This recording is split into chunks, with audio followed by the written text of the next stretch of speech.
संसद में पहली बार बड़े गंभीर आरोपों में फंसी भाजपा।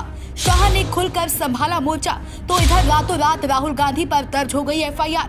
कांग्रेस की महिला प्रवक्ता के आरोपों से हड़कंप। दोस्तों, भारत के नए संसद का मामला अभी शांत ही नहीं हुआ कि भाजपा एक और भयंकर इल्जाम में घेर उठी। बाबा साहेब भीमराव अंबेडकर के अपमान मामले में गृह मंत्री अमित शाह अभी बरी नहीं हुए कि दूसरे गंभीर आरोपों में फंस गए। जी हाँ दोस्तों, बिल्कुल सही सुन रहे हैं। लोकसभा में शाह के खिलाफ हो रहे प्रोटेस्ट के दौरान भाजपा और कांग्रेस की झड़प में भाजपा के 2 सांसद घायल हुए। घायल सांसदों ने इलाज के दौरान राहुल गांधी पर धक्का देकर गिरा देने का आरोप लगाया। उसी दौरान केंद्रीय मंत्री अनुराग ठाकुर राहुल गांधी के खिलाफ गंभीर धारा में एफआईआर दर्ज कराया, जिनमें हत्या के प्रयास जैसे गंभीर धाराएं दर्ज हैं। इससे माना जा रहा है कि राहुल गांधी को पुलिस किसी भी समय गिरफ्तार कर सकती है, पर इस एफआईआर को कांग्रेस ने फर्जी बताया। कहा राहुल गांधी पर दर्ज ये एफआईआर फर्जी है, राहुल गांधी कभी ऐसा कर ही नहीं सकते। कांग्रेस प्रवक्ता भाजपा के नेताओं पर ऐसे कई गंभीर आरोप लगा दिए हैं, जिससे और भयंकर आरोपों में भाजपा फंस गई है। कांग्रेस प्रवक्ता बलात्कार जैसे गंभीर आरोपों में भाजपा को लपेट दिया है, जिसके बाद से हड़कंप मच गया है।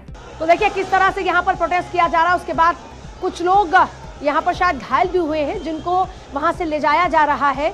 तो ये एक्सक्लूसिव तस्वीरें हैं और देखिए यहाँ पर आपको यूथ कांग्रेस का एक जोरदार प्रदर्शन नजर आएगा। लोग जो यहाँ पर मौजूद है वो हटने को तैयार नहीं है।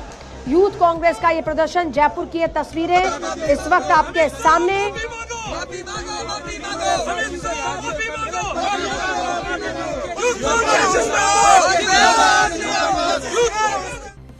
राहुल गांधी को जानने वाले तो भूल जाइए, जो लोग 2 दशकों से राहुल जी को सामाजिक जीवन और राजनीति में सिर्फ देख भर रहे हैं, वो भी जानते हैं कि राहुल गांधी जी लोगों के साथ क्या आचरण करते हैं, उनका क्या व्यवहार होता है, वो कितने संवेदनशीलता से लोगों से मिलते हैं, खास तौर से बुजुर्गों और महिलाओं के साथ उनका क्या व्यवहार होता है। तो धक्का देना तो बहुत दूर की बात है। और एक औरत होने के नाते मैं एक बात गर्व से कह सकती हूं कि राहुल जी जैसा सौम्य और सभ्य व्यवहार कोई भी और महिलाओं के साथ नहीं करता है। उनके आसपास एक महिला बेहद सुरक्षित, सम्मानित और सहज महसूस करती है। और इस बात का एक बहुत बड़ा प्रमाण, एक जीवंत उदाहरण भारत जोड़ो यात्रा है। सारी यात्रा में उन्मुक्त, आत्मविश्वास से भरी राहुल जी का हाथ पकड़कर चलती हुई, मुस्कुराती हुई महिलाओं की तस्वीरें असल में मेरे लिए यात्रा की सबसे खूबसूरत याद है, क्योंकि एक औरत उसी को हाथ पकड़ने देती है जिसके साथ वो सहज महसूस करती है, जिसके ऊपर उसको विश्वास होता है, जिसके साथ वो सुरक्षित फील करती है। बीजेपी के एक नेता की फोटो दिखा दीजिए जहां कोई भी महिला हक से, सम्मान से, बराबरी से, हाथ पकड़ना तो दूर की बात है, उनके साथ भी खड़ी नजर आ जाए। एक बीजेपी नेता को दिखाइए जो महिलाओं को सुरक्षित और सहज फील कराते हो। सच तो यह है कि आधे से ज्यादा बीजेपी वालों को देखकर महिलाएं आशंकित हो जाती हैं, क्योंकि इनकी पार्टी में एक से एक महानुभाव है जो दुष्कर्म के आरोपी और दोषी पाए जाते हैं। खैर, राहुल जी के अंदर जितनी सौम्यता है उतना ही बड़ा शेर का कलेजा भी है। बीजेपी बार बार यह भूल जाती है कि राहुल गांधी की रगों में अंग्रेजों से लोहा लेने वालों का खून बहता है, उनकी रगों में शहीदों का, बलिदानियों का खून है। राहुल गांधी पर फर्जी एफआईआर लिखकर अगर बीजेपी को यह लगता है कि हम डर जाएंगे तो वो गलत है। इन लोगों को गलत फहमी है कि अमित शाह बाबा साहब का अपमान करके झूठ के पीछे छिपकर बच निकलेंगे। अरे एक नहीं 1 लाख एफआईआर कीजिए, बाबा साहब के अपमान को हम किसी कीमत पर नहीं सहेंगे। और मुझे एक बात लेकिन नागालैंड की महिला सांसद से कहनी है। आप नॉर्थ ईस्ट से आती हैं, जो मजबूत महिलाओं और बुलंद इरादों के लिए जाना जाता है। मुझे दुख है कि आपने घटिया, घिनौनी राजनीति के लिए बीजेपी के हाथों में मोहरा बनना स्वीकारा। काश आप मणिपुर की महिलाओं और बच्चों पर कभी बोली होती, लेकिन आपने बाकी महिलाओं के बारे में ना सोचकर बीजेपी के लकड़बग्घों के साथ मिलकर गिरी हुई राजनीति की। धमकाना तो बहुत दूर की बात है मैडम, राहुल गांधी एक महिला से तेज आवाज में बात भी नहीं करते हैं। आपकी मजबूरी पर असल में मुझे तरस आता है। लेकिन बीजेपी वालों, इतने सालों से लगे हुए हो, कब बाज आओगे? कब समझोगे कि राहुल गांधी के खिलाफ तुम्हारी साजिश और तुम्हारा षड्यंत्र असल में तुम्हारी हताशा, तुम्हारी बौखलाहट और तुम्हारा डर है? और ये बात मेरा देश समझ चुका है। एक बेकार की बात है, बेकार का एफआईआर। आप भी जान रहे बाबा साहब के अम्बेडकर को जिस तरह से अपमानित अमित शाह ने किया, उसको इस इशू को डाइवर्ट करने का एक षड्यंत्र है। अब देश की जनता बेवकूफ तो है नहीं कि जो ये पिक्चर दिखाएंगे वही पिक्चर देश की जनता देखेगी।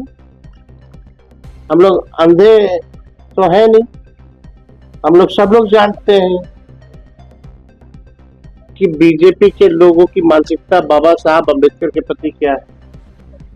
हमने शुरू से ही कहा कि इस देश के लोग जो है बाबा साहब अम्बेडकर का अपमान सहेंगे नहीं। और जो भाषा के क्या बाद में बोले क्या पहले बोले छोड़ो, वो तो जो लिखा हुआ था वो बोल रहे थे। जो अपने मन से उन्होंने 17 सेकंड में जो बोला वो सच्चाई निकल आई। बस इसी मामले के बाद से भारत में कांग्रेस पार्टी और इंडिया गठबंधन के नेताओं और कार्यकर्ताओं ने शाह के खिलाफ अभी भी प्रोटेस्ट किया है कि गृह मंत्री अमित शाह भारत की आवाम से बाबा साहेब भीमराव अंबेडकर के अपमान मामले पर माफी मांग ले तो प्रोटेस्ट शांत हो जाए, पर शाह माफी मांगने को तैयार नहीं है। भाजपा और शाह का कहना है कि बाबा साहेब का अपमान हम किसी भी कीमत पर नहीं कर सकते। ये राहुल गांधी और कांग्रेस द्वारा मेरे इस बयान को तोड़ मरोड़ कर प्रस्तावित किया है। मेरा मीडिया के सभी मित्रों से आग्रह है, कांग्रेस ने सार्वजनिक जीवन में जो पद्धति की है कि बयानों को तोड़ मरोड़ कर पेश करना, हो हल्ला मचाना और भ्रांति खड़ी करना।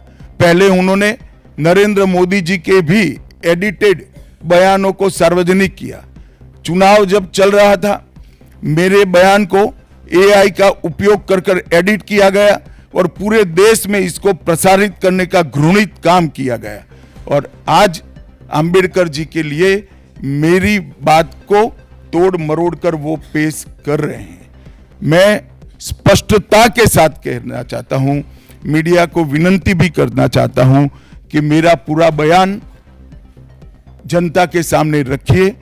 मैं वो पार्टी से आता हूं जो पार्टी कभी अंबेडकर जी का अपमान नहीं कर सकती। पहले जनसंघ और फिर भारतीय जनता पार्टी ने हमेशा अंबेडकर जी के सिद्धांतों के आधार पर चलने का प्रयास किया है। जब जब भारतीय जनता पार्टी शासन में रही, अंबेडकर जी के सिद्धांतों का हमने प्रचार किया है।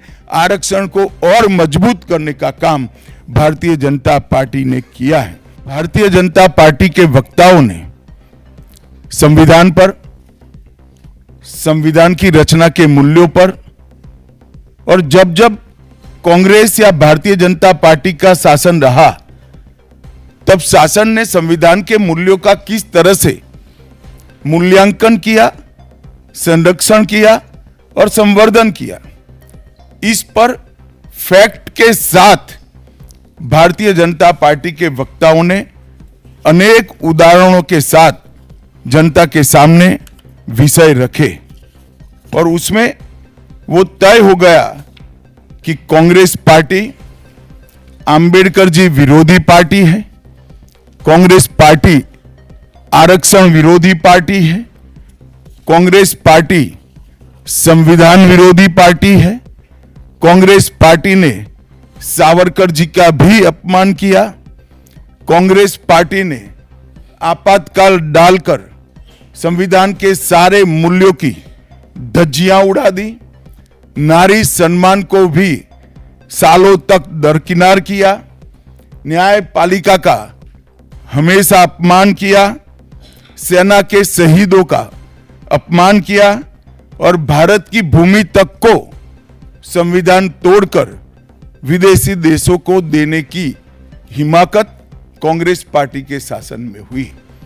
जब ये पूरा सत्य उजागर हो गया तब कल से कांग्रेस पार्टी ने फिर एक बार अपनी पुरानी पद्धति को आजमाते हुए बातों को तोड़ मरोड़ कर और सत्य को असत्य के कपड़े पहनाकर समाज में भ्रांति फैलाने का एक कुत्सित प्रयास किया है। शाह के इस बयान के बाद पूरे देश में भाजपा के कार्यकर्ता भी राहुल गांधी और कांग्रेस के खिलाफ प्रोटेस्ट कर रहे हैं। बता दें कि भाजपा और कांग्रेस के इस प्रोटेस्ट से आम जनमानस को बड़ी असुविधाओं का सामना करना पड़ रहा है, पर दोनों पार्टियां झुकने का नाम नहीं ले रही हैं। इसी बीच भाजपा केंद्रीय मंत्री शिवराज सिंह चौहान एक और गंभीर आरोपों में कांग्रेस को धर दबोचा है। जब हम लोकसभा में पहुंचे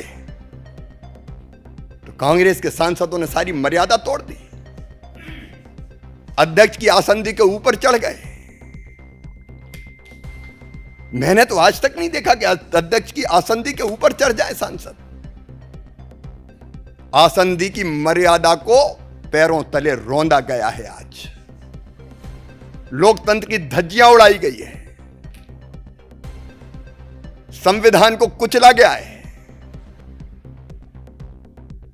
डेमोक्रेसी को कलंकित करने का पाप कांग्रेस ने किया है, इंडी गठबंधन के लोगों ने किया है। और इसके लिए देश उन्हें माफ नहीं कर सकता। मैं राहुल गांधी से पूछना चाहता हूं कि आज जो व्यवहार किया है आपने, क्या वो सभ्य और शालीन व्यवहार था? कि ये भारत के संस्कार है? कि ये भारत का स्वभाव है? क्या ये भारत का सोच है? क्या ये भारत का व्यवहार है? भारत कभी भी भारतीय संस्कृति और सभ्यता ऐसे व्यवहार की अपेक्षा नहीं कर सकती। ये गैर भारतीय आचरण किया, गैर भारतीय। मैं तो अचंभित हूं। अभी तक हम संसद में अगर उम्मीदवार का चयन करते थे तो कौन जीतेगा, लोकप्रिय कौन है और कौन ढंग से तथ्यों और तर्कों के साथ संसद में अपनी बात रखेगा। लेकिन कांग्रेस तो धारा बदल रही है। शारीरिक ताकत का प्रयोग होगा अब संसद में। पहलवान जाएं, गुंडे जाएं, उठा के पटक के फेंकने वाले जाएं। किस दिशा में कांग्रेस लोकतंत्र को ले जा रही है? यह केवल अशोभनीय नहीं है, केवल निंदनीय नहीं है, शर्मनाक है। और मेरा सिर तो सर्व से झुक गया। आज हमारे सांसदों ने इसकी शिकायत भी की है, कंप्लेंट भी की है, और जो उचित और वैधानिक कार्रवाई होगी वो भारतीय जनता पार्टी करेगी। फिलहाल अब देखने वाली बात होगी कि बाबा साहेब के अपमान मामले पर कौन किससे कब माफी मांगता है। कहीं इसी बीच राहुल गांधी की गिरफ्तारी न हो जाए। Bureau report, DK Tripathi. Subscribe करें साम टीवी, क्योंकि हम आ गए हैं अब आपके बीच। दिखाएंगे सत्ता के वादों और अपराधियों के एक एक कारनामे की हकीकत। और हाँ, अगर आपके पास भी हो कोई ऐसी खबर तो कमेंट करके हमें बताएं, क्योंकि बिना डर और दबाव के हम दिखाते हैं हर एक खबर डंके की चोट पर।